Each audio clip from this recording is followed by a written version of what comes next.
Éternel notre Dieu, nous te rendons grâce. Merci encore ce matin. Je renvoie tes anges pour nous conduire. Tu nous fais confiance, voilà pourquoi tu nous visites. Chaque fois que nous nous réunissons, tu fais disparaître tout ce qui est négatif. Tu chasses les diables, tu chasses les démons, tu chasses toute pensée négative parmi nous. Et tu nous donnes la connaissance et l'intelligence de savoir. Tu nous donnes, Seigneur Dieu, les idées d'avancer. Tu nous encourages de prier. Tu nous donnes la foi. Tu nous donnes le courage d'espérer encore. Seigneur, tu nous enlèves la pensée d'échec. Tu nous enlèves la pensée négative. Nous te remercions. Nous voulons, Seigneur Dieu, disparaître et que ton esprit nous aide à faire ta volonté. De nous-mêmes, nous ne pouvons pas. Mais avec toi, nous pouvons arriver. Nous arriverons parce que tu es puissant. Tu es au-dessus de tout. Incomparable Dieu que nous adorons. Nous t'adorerons toujours. Nous te prierons toujours. Nous ne ferons jamais concurrence ou comparaison avec quoi que ce soit comme des dieux. Nous te prions seulement. Nous t'adorons seulement. Nous t'élèvons seulement. Parce que c'est toi que nous connaissons. Nous ne connaissons pas un autre Dieu. C'est toi que nous connaissons. Voilà pourquoi nous sommes là pour te dire merci. Nous sommes là pour t'adorer. Nous sommes là pour t'élever. Nous sommes là pour te glorifier. Notre Dieu, le Dieu qui est infini, le Dieu qui ne finira jamais, le Dieu qui va nous accompagner, même dans les séjours des morts, pour nous réveiller, pour nous dire vous n'êtes pas mort quand vous êtes avec moi. Laisse-nous te dire merci ce matin et bénir, Seigneur Dieu, notre assemblée, notre église. Mais nous bénissons, Seigneur Dieu, le nom des princes des paix. Nous bénissons cette église. Papa, je bénis tes enfants. Je bénis tes enfants. Je les vois comme des anges. Car vous avez dit, croyez en moi, je serai avec vous.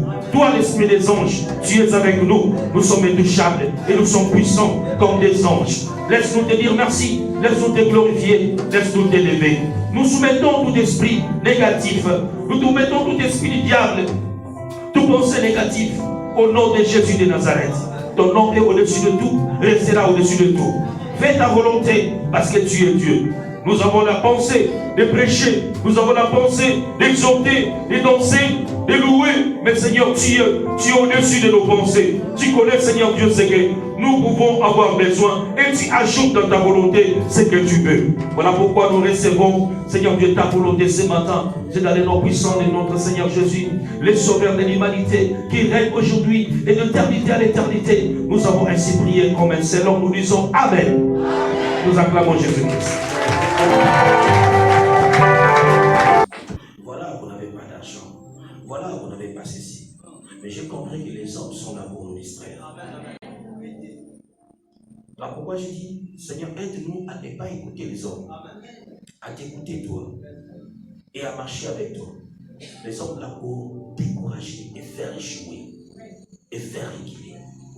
Je vais vous enseigner ce matin comment bénéficier de la bénédiction du Seigneur. Je vais développer la bénédiction du Seigneur autrement aujourd'hui. La bénédiction, le mot bénédiction, que nous avons toujours entendu, bénédiction. Dieu m'a béni, il a béni. Je t'ai béni mon frère, je t'ai béni ma sœur. Comment bénéficier de la bénédiction du Seigneur et qu'est-ce que la bénédiction? C'est un mot simple que nous écoutons tous les jours. Mais des fois, lorsqu'on dit tu es béni, on constate que ce qu'on a dit, ce n'est pas ce que nous voyons. Ce n'est pas ce qui arrive aussi. Et chacun de nous pense de sa manière, de sa façon, sur la bénédiction. Il a des idées sur la bénédiction. Mais avec la petite pensée que Jésus-Christ nous a donnée ce matin, nous allons essayer de pousser notre réflexion très loin, comprendre encore, dans d'autres sens, la bénédiction réellement, c'est quoi? Alléluia. Amen. Nous sommes dans Matthieu chapitre 15, verset 29. La parole de Dieu dans le livre de Matthieu au chapitre 15. 19 jusqu'à 39. Amen. Jésus quitta ces lieux et vint près de la mer de Galilée. Étant monté sur la montagne, il s'assit. Alors s'approcha de lui une grande foule, ayant avec elle des boiteux, des aveugles, des muets, des estropiés et beaucoup d'autres malades. De sorte que la foule était dans l'admiration de voir que les boiteux marchaient, que les aveugles voyaient, et elle glorifiait le Dieu pour cette foule. Car voilà 3 jours qu'ils sont près de moi. Et dire, comment nous procurer dans ce lieu désert assez de pain pour rassasier une si grande foule? 7, répondirent-ils, et quelques petits poissons. Alors, et après avoir rendu grâce, il les remplit et les donna à ses disciples, qui les distribuèrent à la foule. Tous mangèrent et furent rassasiés, les femmes et les enfants. Ensuite, il renvoya la foule, monta dans la barque et se rendit dans la contrée de Magadan. Amen. Amen. Voilà, veuillez vous asseoir. On nous dit, Jésus quitta ces lieux et vint près de la mer de Galilée. Étant monté sur la montagne, il s'assit. Alors s'approcha de lui des grandes foules. On lui amena des malades, des boiteux, des aveugles, toutes sortes de malades. Il guérissait ces malades. Il a fait marcher des paralytiques, des boiteux qui marchaient, des aveugles qui voyaient, toutes sortes de miracles il faisait. C'est d'ailleurs le souhait de tous les hommes de Dieu aujourd'hui que je fasse un miracle. C'est bien beau de faire le miracle, mais le miracle doit avoir son sens. Le miracle doit se produire, c'est bien. Mais dans quel sens il faut faire le miracle? Les aveugles, les boiteux, les handicapés, on a souligné, précisé les catégories des gens qu'on a menés vers Jésus pour qu'il opère le miracle. Je ne sais pas, chaque handicapé ou chaque handicap qui était dans ces gens provenait d'où? Aujourd'hui, nous circulons à Libreville, nous allons voir plusieurs personnes qui ont des problèmes, des handicaps. Mais chacun d'eux va t'expliquer comment est-ce qu'il est arrivé à ces stades-là. Mais lorsque vous regardez, ce n'est pas le même démon, ce n'est pas le même esprit. Mais chacun t'explique la provenance de son handicap. Et quand Christ est venu par sa puissance, il n'a pas posé la question pour savoir d'où venaient ces handicaps. Il a...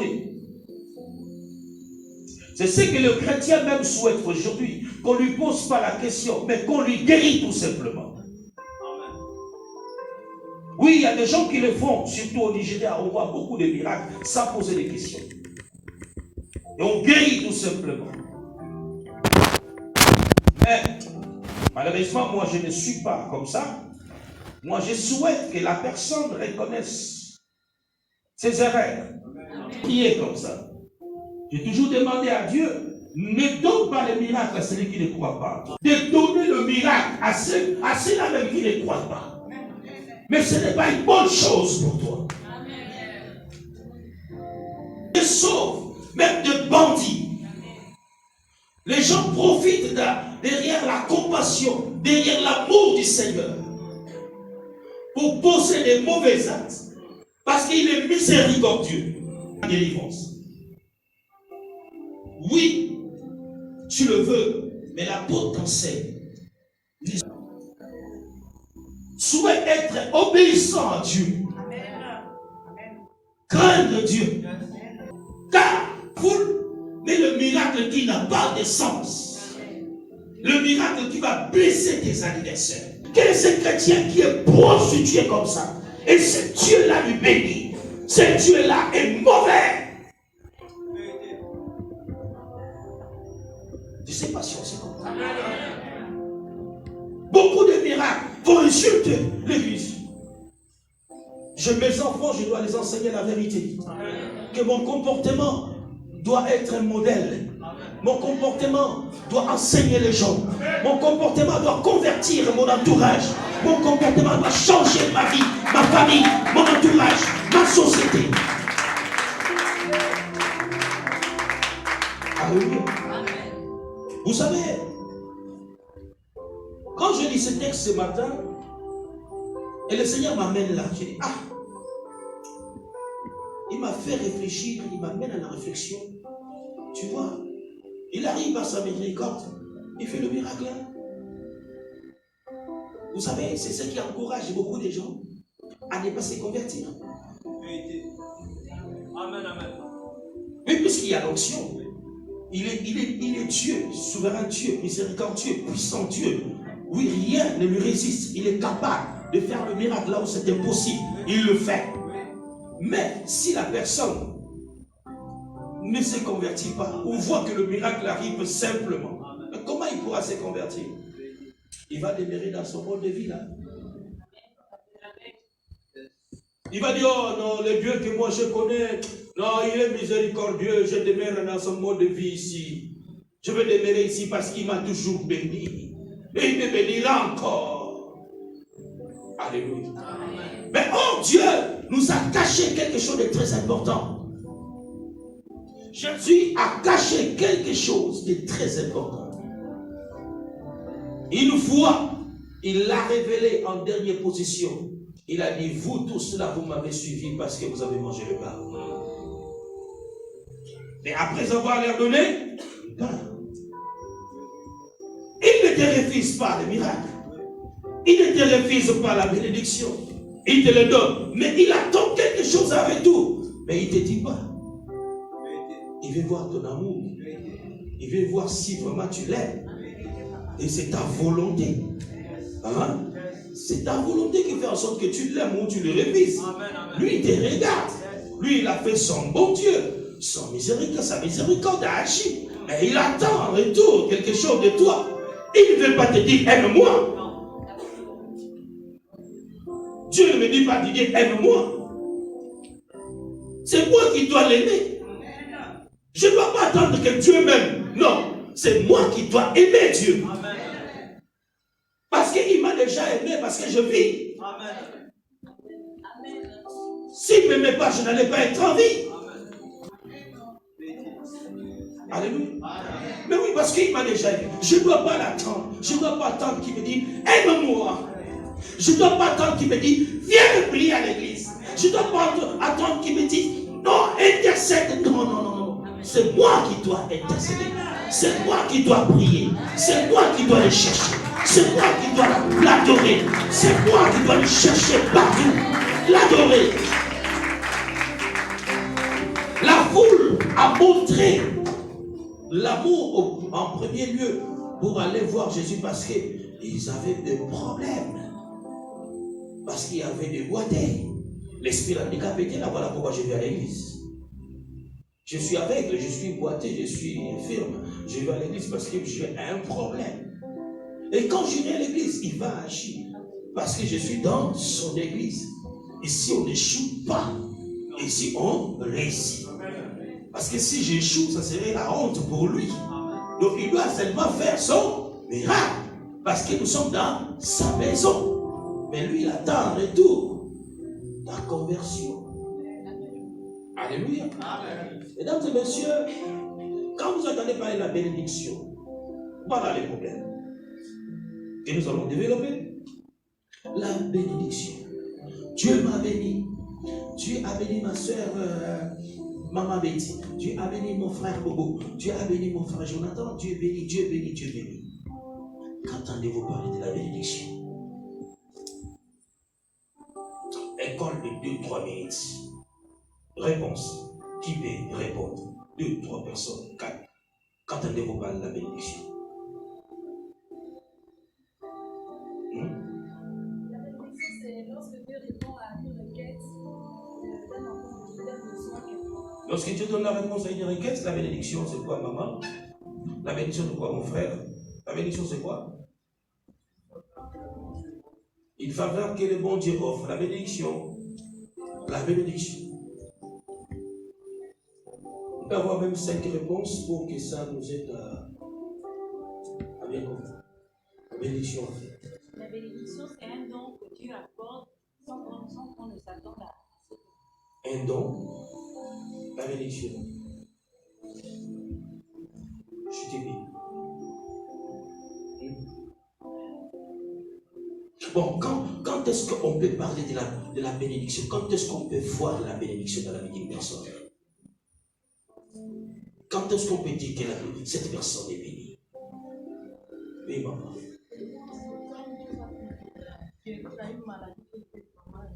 Oui, quand Dieu va porter la guérison à une maladie. Bon, nous avons l'esprit, nous avons la chair, n'est-ce pas? La fois dernière, je disais, Dieu créa l'homme à notre image, il dit créons à notre image, à notre ressemblance. Lui qui est esprit. J'avais enseigné cela ici. Bon, il y a esprit d'abord.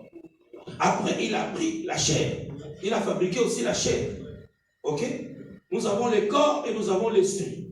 Alors, quand on parle de la bénédiction, est-ce que la bénédiction est pour l'esprit ou pour le corps? Maman a dit c'est pour l'esprit. Ma soeur a dit pour le corps. Ma soeur a dit pour l'esprit. Pour les deux. Pour les deux. Ok. Ouais, réfléchissons.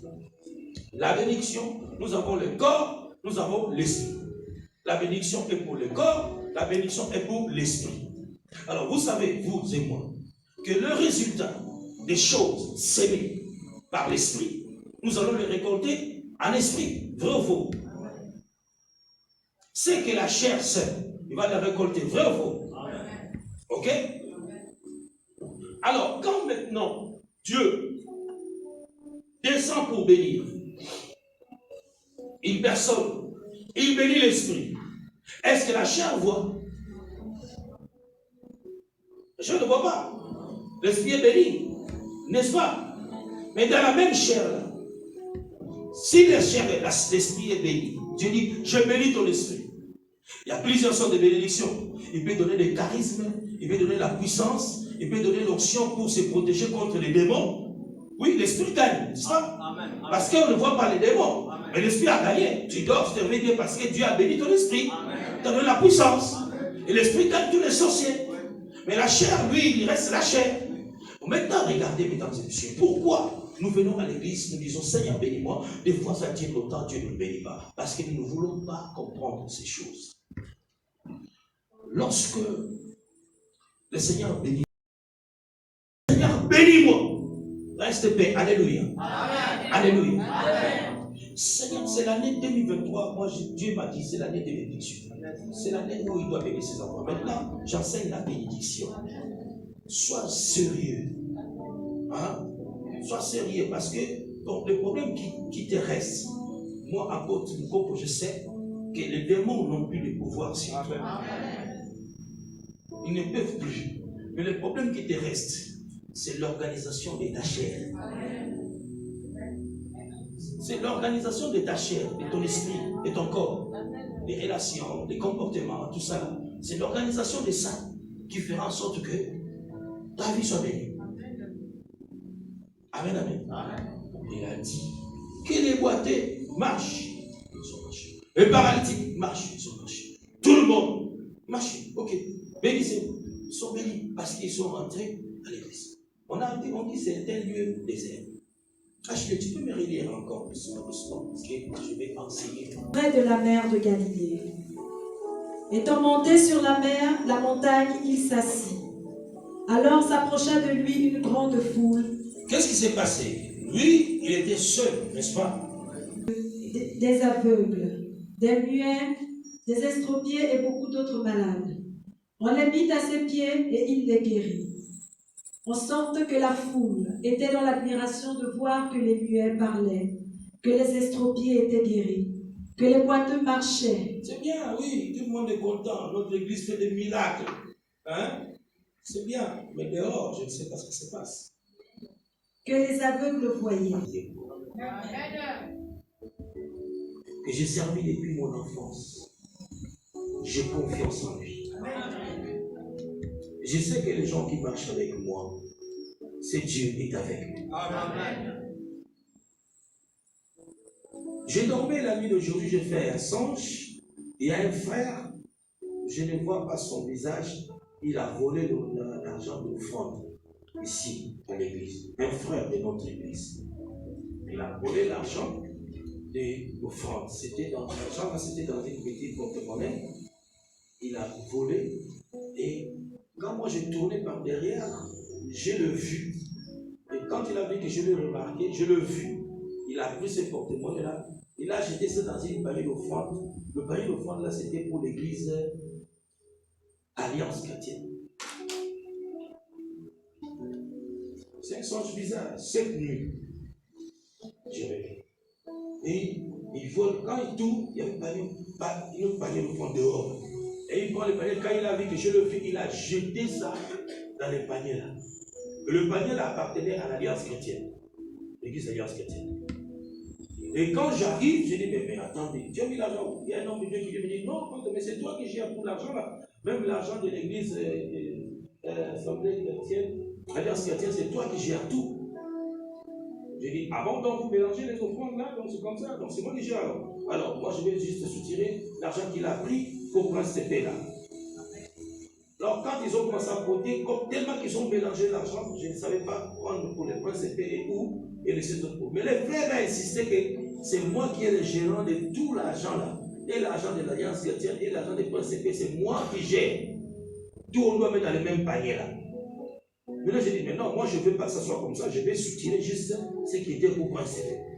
Mais j'avais du mal à côté pour enlever la partie, l'argent de point CP. J'appelle le frère, maintenant le frère dit non, je n'avais pas, je voulais juste prendre et aller déposer dans la grande caisse. Il dit non, frère, tu avais volé. Quand je t'ai vu, c'est là où tu as glissé ça dans le panier de l'Alliance. Hein? Tiens, tu n'avais pas vu, tu n'allais pas faire ça. C'est un songe que j'ai vu la nuit de jour.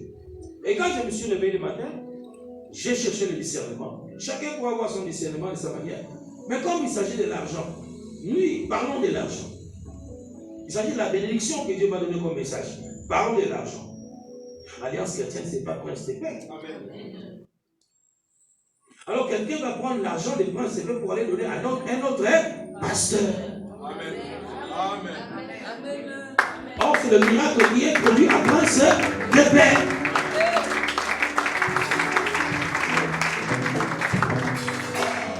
Donc Jésus me l'a dit. Ce matin, j'ai dit, ah bon. Donc nous ici, là, on prie, Maman Michou prie, on intercède. Nous, il y a des gens qui viennent, le Seigneur les bénit, ils vont aller donner l'offrande ailleurs. Amen. Si tu es là ce matin, ne fais plus ça. Amen. Parce que Dieu n'est pas fou pour me montrer ça. Ce qui est révélé est condamné. Condamné là, c'est quoi? Il peut te condamner, toi. Il peut te bloquer la vie. Pourquoi tu fais ça? Laisse l'offrande de l'église à l'église. Amen. Ne le vole pas pour aller donner ça ailleurs. C'est pour Prince de paix. Amen, amen. C'est là où le message ici est sorti. Et il a dit tout le monde, asseyez-vous. Il est assis et les gens sont venus. Il a dit, ok, asseyez-vous.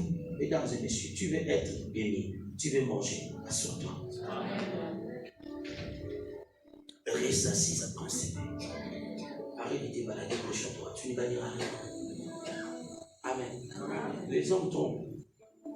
La porte de Dieu d'autrui n'a rien à voir avec des réflexions que tu peux avoir dans ta tête.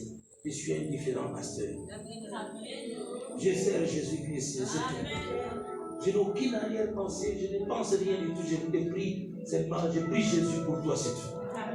J'attends qu'il me donne à manger, je mange, je dors, je me réveille. Ça me suffit. Je ne chercherai jamais concurrence avec quelqu'un. Je ne chercherai jamais autre chose que Jésus que je connais. Je ne chercherai jamais la gloire parce que je sais que Jésus est avec moi. C'est tout. Amen, amen. Il a dit que les gens s'asseyent, les gens se sont mis assis. C'est là où il a commencé à faire le miracle. Quand les gens sont assis. Un par un, j'imagine, il y avait beaucoup de gens. Combien de personnes étaient guéries? C'était nombreux, hein? Ils ont même précisé. Continue à lire.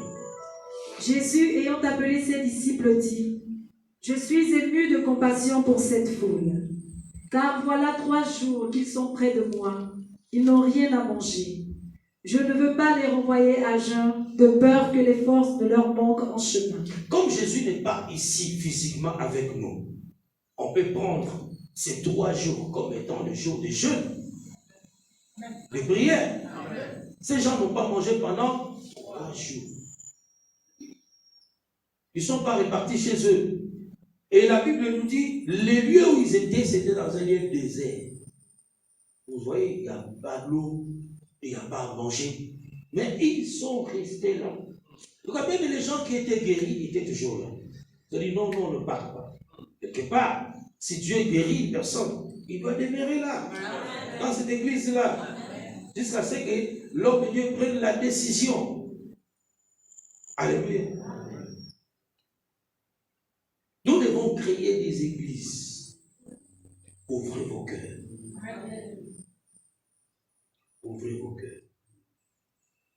Nous devons créer des églises sérieuses de Jésus-Christ.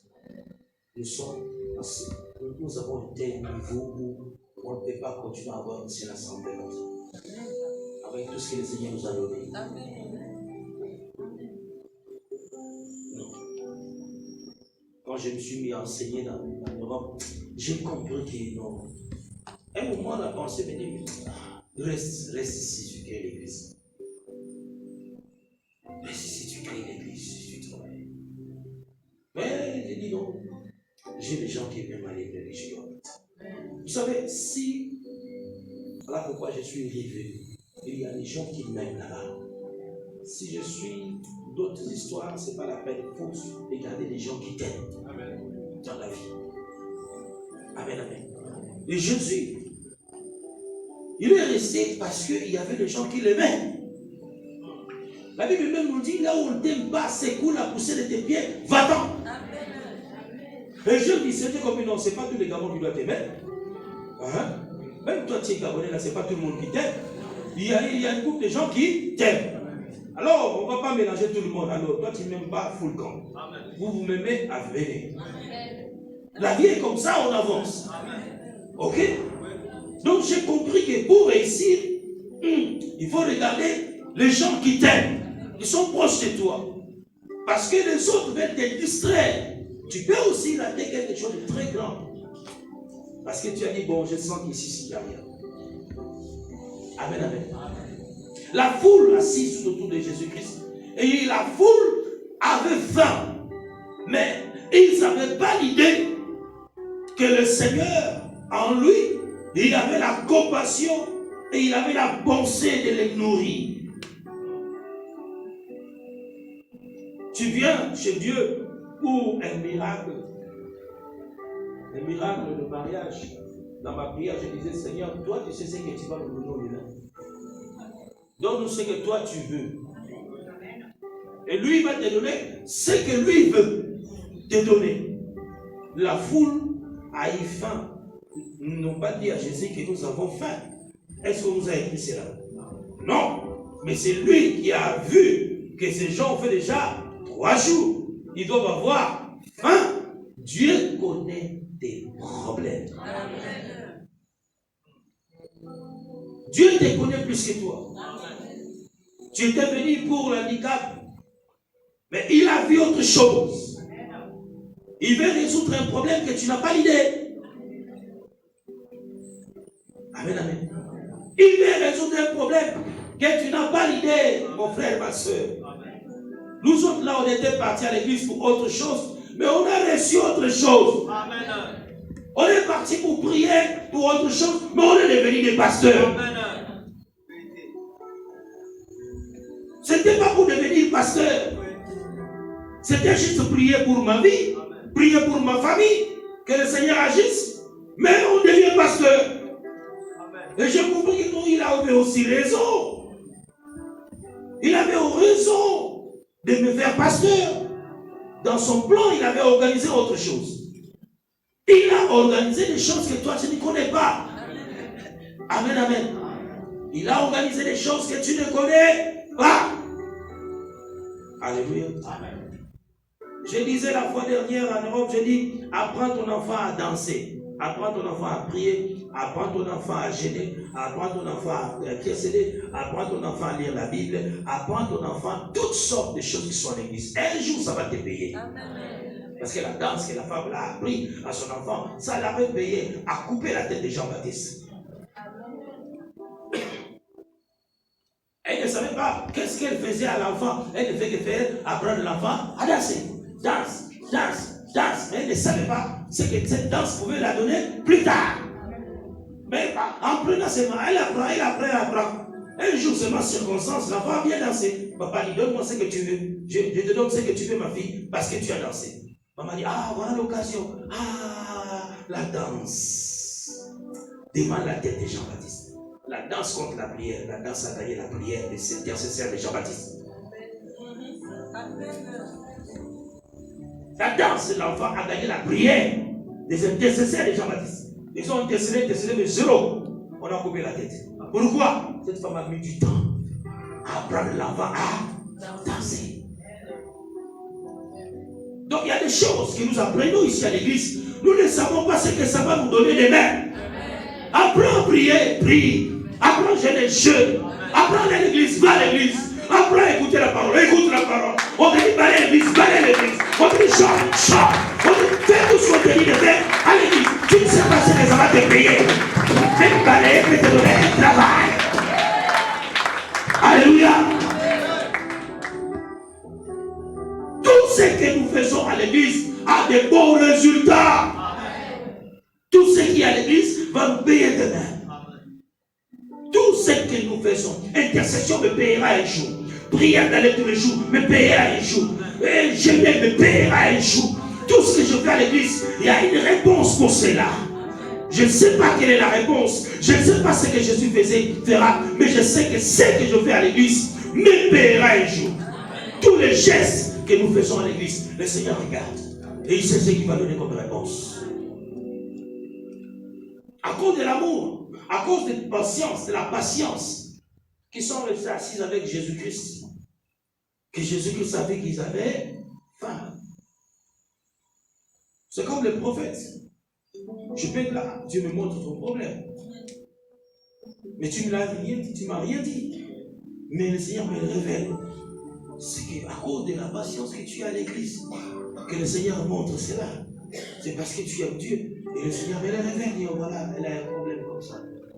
Et je vous assure que c'est que le Seigneur lui-même révèle à son serviteur. Ça a toujours eu des réponses. Ça a toujours été excellent. Ça a toujours été gagnant-gagnant. Parce que c'est je vu.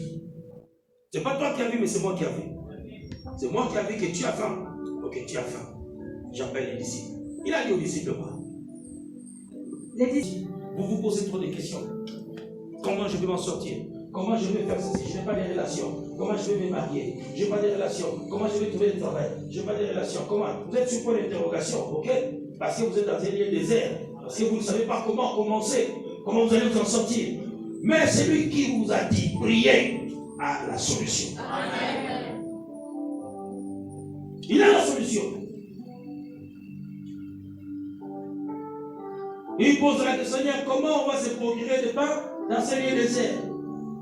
La foule est tellement nombreuse, 50 000 hommes sans compter les femmes et les enfants.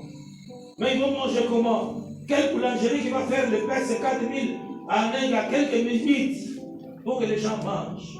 Il n'y a que la boulangerie du paradis. Il peut faire comme ça. Pélisson ne peut même pas tenir. Ah oui, notre pélisson du Gabon ne peut pas tenir. Pour vous, Baptiste ne peut pas tenir. Aucun ne peut faire cela. Et Jésus a regardé, qu'est-ce qu'il a dit? Jésus leur demanda, combien avez-vous de pain? Combien avez-vous de pain? Combien que le pain qu'ils avaient avait le pouvoir. Sans qu'ils sachent que le pain qu'ils avaient, il y avait un miracle. Continue. 7, répondirent-ils, et quelques petits poissons. Nous sommes à combien? Perfection. Amen. 7 pains à combien? Repos. N'est-ce pas? Nous avons 7 pains et quelques morceaux de poissons. Et qu'est-ce qu'il dit? Alors il fit asseoir la foule par terre. Encore, assis-toi par terre. Prit les 7 pains et les poissons, et après avoir rendu grâce, il les remplit et les donna à ses disciples, qui les distribuèrent à la foule. Vous savez, il dit dans sa parole Celui qui ne mange pas mon corps n'est pas digne de moi. Amen. Ok? Un jour, à la table, avant de partir, il avait pris le verre, il a rendu grâce, il a prié, le miracle s'est opéré. Il a dit c'est bien aux disciples, il a dit ceci est mon corps. Mesdames et messieurs, ces gens ne savaient pas, les disciples même ne savaient pas, que quand Jésus a rendu grâce à ses pains, il a rendu grâce. Là, il dit maintenant, asseyez-vous sur le sol. Les gens étaient assis sur le sol. Et il a commencé à faire le miracle sur ses pains. Alléluia. Et quand il fait le miracle sur ses pains, il a dit distribuer et donner ça à la foule. Mais ce n'était pas le pain. C'était la parole. C'était son corps, sa chair, son esprit qu'il voulait donner à la foule. Parce que 3 jours, c'est rien. Il peut leur dire retournez chez vous. C'est quand on parle de 3 jours. Et il a précisé, je ne vais pas les ramener à jeûne. Là, c'est le beau jeûne, n'est-ce pas? Donc ils sont à jeûne. Après le jeûne, il faut manger le corps de Christ. Après le jeûne, il faut manger mon corps. La multiplication des pains, les pains se sont multipliés, comme je disais, il n'y a pas une boulangerie qui peut faire ça. Ce n'était pas le cas. C'était un miracle qu'il avait fait pour leur donner. Et quand ils ont mangé, tous mangèrent et furent rassasiés. Et l'on emporta 7 corbeilles pleines de morceaux qui restaient. Ceux qui avaient mangé étaient 4000 hommes, sans les femmes et les enfants. Ensuite, il renvoya la foule, monta dans la barque et se rendit dans la contrée de Magadan. Vous n'avez pas suivi. Il pouvait les laisser partir, puisqu'il était déjà à la fin. Après avoir fait marcher les paralytiques, il ne les a pas laissés comme ça, il les a donné son corps. Il a parti. Il est déjà là. Donc c'est pour comprendre que le Seigneur veut que tu gardes sa parole. Tu marches avec sa parole. Que sa parole ne te quitte pas. Il dit maintenant vous pouvez partir. Et là il est rassuré que quelque chose est en vous. À quoi ça sert d'avoir le miracle et tu ne peux pas expliquer ce miracle? J'étais à l'église, je n'arrive pas à comprendre. Tu ne comprends pas quoi? Moi aussi je vais prier ton Dieu. Mais tu es incapable d'expliquer Jésus. Non. À quoi ça sert de venir à l'église tous les jours? On n'a pas la Bible, mais pourtant on a les oreilles. On n'est pas sur le mur.